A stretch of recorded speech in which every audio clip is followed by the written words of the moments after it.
Chers enseignants, enseignantes, élèves francophones et francophiles, salut et bienvenue à la nouvelle année de l'école du dimanche de l'Église chrétienne rachetée de Dieu, dans le cadre de la revue de la leçon 1 de l'école du dimanche des jeunes adultes et des jeunes, édition 2025-2026.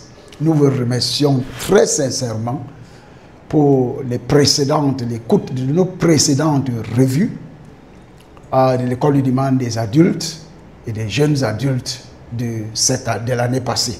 Aidez-nous à toucher plus d'enseignants et d'élèves en cette nouvelle année.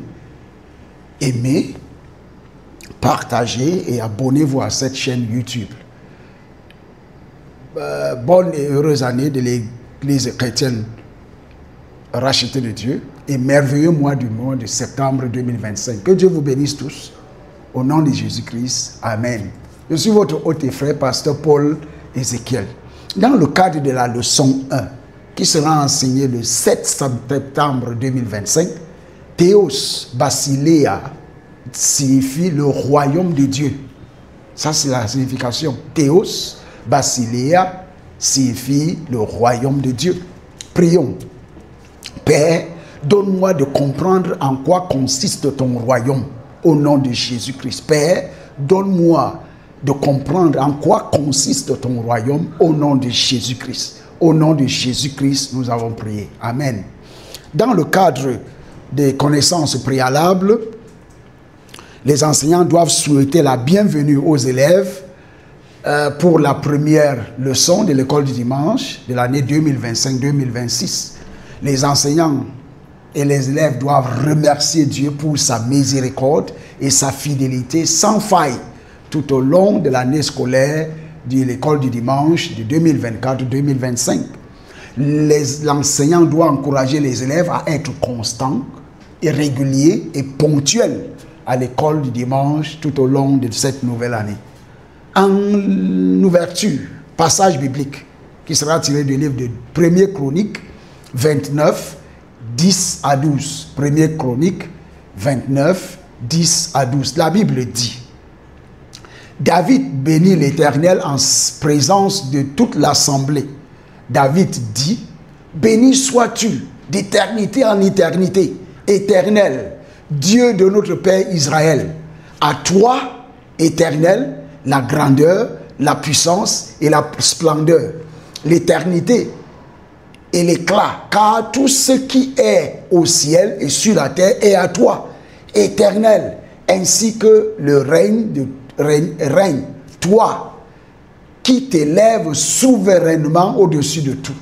C'est de toi que viennent la richesse et la gloire. C'est toi qui domines sur tout. C'est dans ta main que sont la force et la puissance. Et c'est ta main qui a le pouvoir de tout agrandir et de tout affermir. Amen, amen et amen. Un verset à mémoriser qui sera tiré du livre de Matthieu 6,33, Matthieu 6,33, dans la nouvelle version seconde révisée de la Bible. Cherchez premièrement son royaume et sa justice, et tout cela vous sera donné par-dessus. Cherchez premièrement son royaume et sa justice, et tout cela vous sera donné par-dessus. Matthieu 6,33, nouvelle version seconde révisée. En introduction dans cette leçon sur Théos Basileia, qui veut dire le royaume de Dieu, le mot grec Théos signifie Dieu, tandis que le mot Basileia est traduit par royaume, règne, royauté.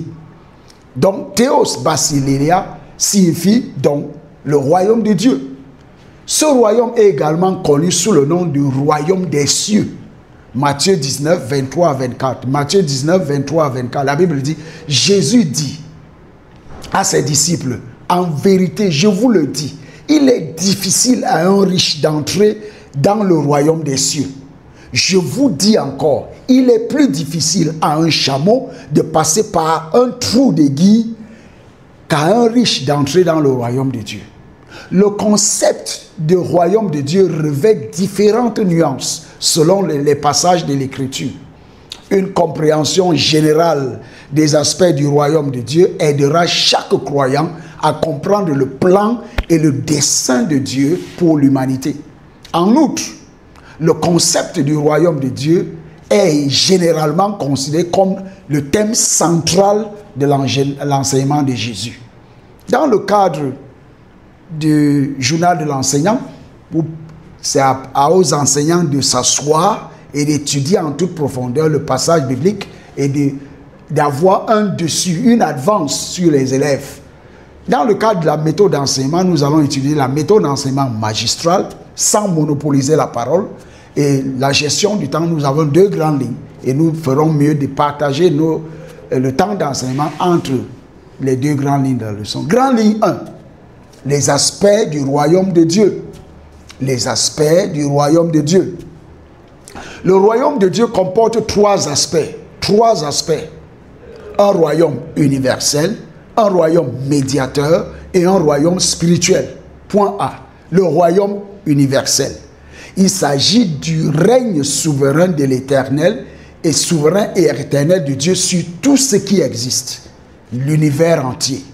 Daniel 4.3, la Bible dit, « Je donnais l'ordre de faire venir devant moi tous les sages de Babylone, afin de me faire connaître l'explication du rêve. » Dans ce royaume, Dieu règne en souverain absolu sur toute la création. Psaume 47, 2, Psaume 47, 7 à 8. Point B, le royaume médiateur. Le royaume médiateur utilise des représentants humains divinement choisis pour parler en son nom et se tenir dans l'intervalle pour son peuple. Point 1. L'Écriture rapporte les rencontres spéciales et les informations données à ces représentants sur la volonté de Dieu pour l'humanité et sur sa volonté de sauver les pécheurs. Point 2. Le règne médiateur se terminera par le règne millénaire du Christ sur la terre. Apocalypse 20, 4 à 6. Apocalypse 20, 4 à 6. La Bible dit, « Je vis des trônes. À ceux qui s'y assirent furent donnés le pouvoir de juger. Et je vis les âmes de ceux qui étaient morts sur la hache à cause du témoignage de Jésus et de la parole de Dieu. Et de ceux qui ne s'étaient pas prosternés devant la bête, ni devant son image, et qui n'avaient pas reçu la marque sur le front, ni sur la main. Ils revinrent à la vie et ils régnèrent avec Christ pendant 1000 ans. Les autres morts ne revinrent pas à la vie jusqu'à ce que les 1000 ans soient accomplis. C'est la première résurrection. Heureux et saints ceux qui ont pris à la part à la première résurrection. La seconde mort n'a pas de pouvoir sur eux, mais ils seront sacrificateurs de Dieu et du Christ, et ils régneront avec lui pendant les 1000 ans. Point 3. Ce sera le lien final entre l'histoire humaine et le royaume éternel. Ce sera le lien final entre l'histoire humaine et le royaume éternel. Apocalypse 21 et 22. Point C, le royaume spirituel.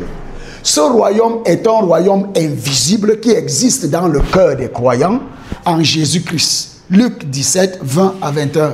Luc 17, 20 à 21. Jésus a déclaré que son royaume n'était pas de ce monde.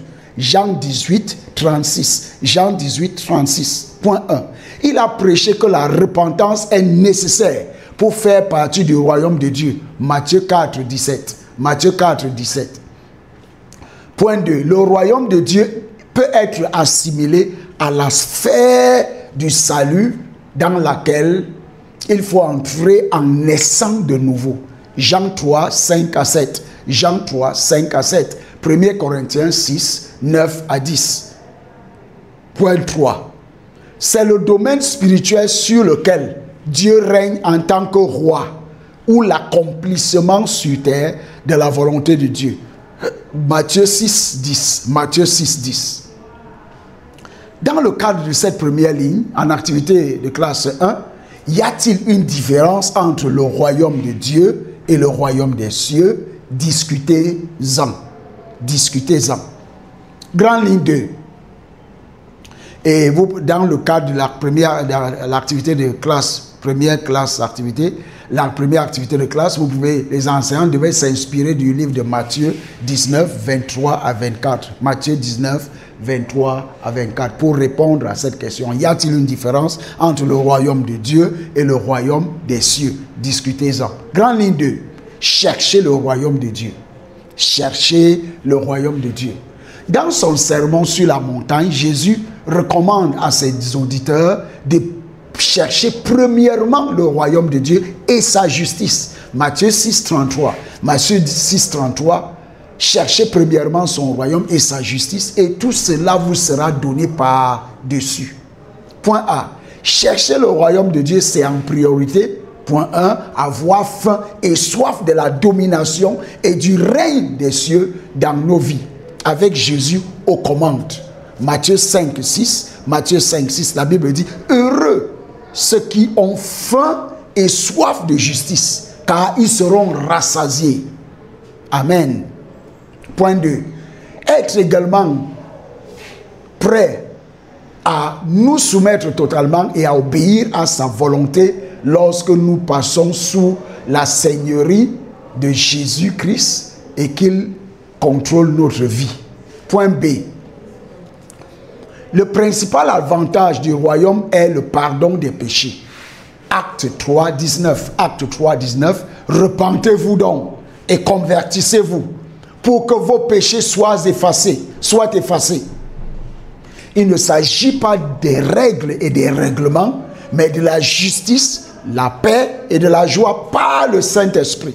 Romains 14, 17. Romains 14, 17, la Bible dit: car le royaume de Dieu, c'est non pas le manger ni le boire, mais la justice, la paix et la joie par le Saint-Esprit. Activité de classe 2. Quelles sont les mesures pratiques que vous souhaitez prendre pour chercher davantage Dieu cette année? En conclusion, dans cette leçon, nous sommes également chargés de témoigner aux autres que le royaume de Dieu est ouvert à tous ceux qui abandonnent leur vie à Jésus-Christ. Marc 16, 15 à 16. En évaluation, expliquez brièvement les 3 aspects du royaume de Dieu. En prière de clôture: Père, donne-moi la grâce de demeurer dans ton royaume pour toujours, au nom de Jésus-Christ. Père, donne-moi la grâce de demeurer dans ton royaume pour toujours, au nom de Jésus-Christ. Au nom de Jésus-Christ, nous avons prié. Amen, amen et amen. En devoir, identifier 10 références scripturaires ou bibliques dans le livre de Matthieu, où le royaume des cieux est comparé à des choses naturelles. Identifier 10 références scripturaires dans le livre de Matthieu, où le royaume des cieux est comparé à des choses naturelles. Rappelez-vous, pour pouvoir faire partie du royaume de Dieu ou du royaume des cieux,